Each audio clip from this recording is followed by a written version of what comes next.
When we left Naomi and Ruth yesterday at the end of chapter 1, they were miserable. It seemed like there was no future for them.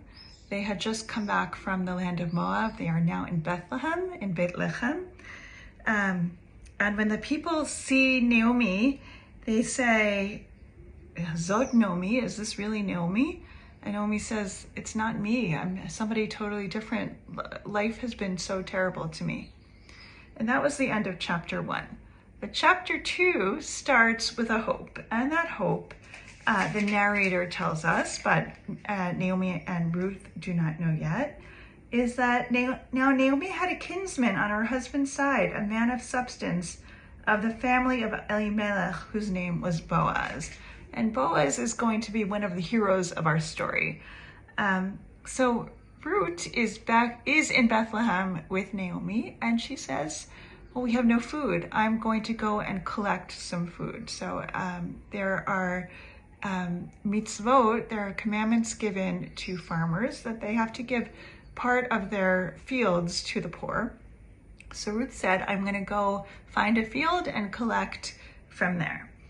And so Ruth goes, and it just so happens that she goes to Boaz's field. Now, when she goes and she collects, and Boaz sees her and he says, who is that woman? And the people there tell her, the servants say, she is a Moabite girl who came back with Naomi from the country of Moab. She said, please let me glean and gather among the sheaves behind the reapers. She has been on her feet ever since she came this morning. She has rested but little in the hut. Now, when Boaz hears that, he doesn't hear, oh, she's a Moabite, she's a stranger, I should just turn my back on her. He goes over to Ruth and he gives her like the best present somebody could give anybody, which is that he tells her how he sees her in the best light possible. You can just imagine that Ruth is in Bethlehem. The Moabites and the people of Israel are enemies. Nobody wants her to be with them.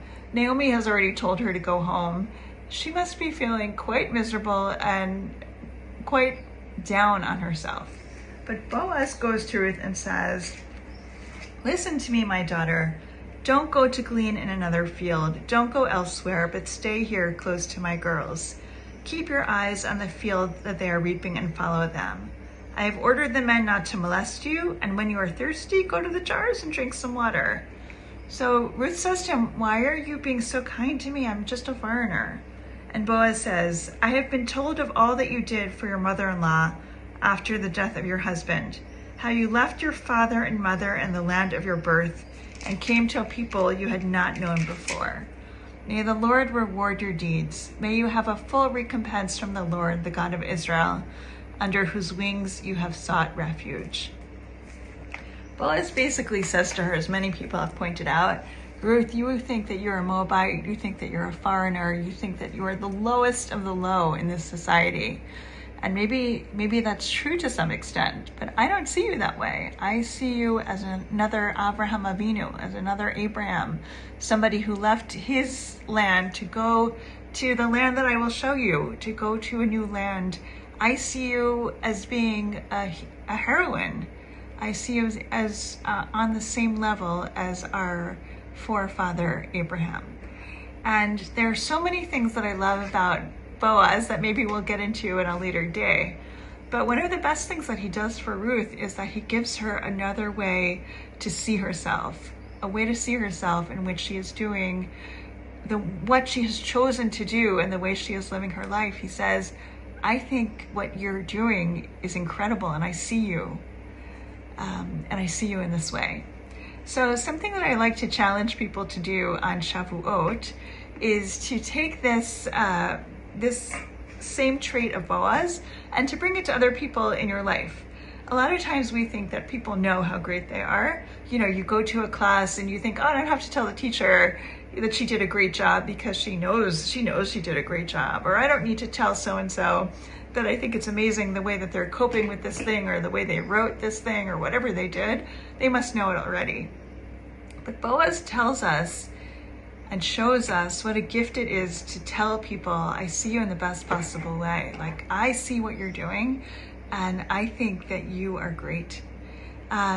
So my challenge to you over the next few days and over the holiday of Shavuot is to find somebody and say to them, you know, I don't really often tell you this, but here's some things that I just think are great about you. And here's some things I really admire. And I think I want you to know that that's how I feel about you. And my question for you is, has somebody ever said that to you? Has somebody ever come over to you and said, I see something wonderful about you? And what was the impact on you when they said that?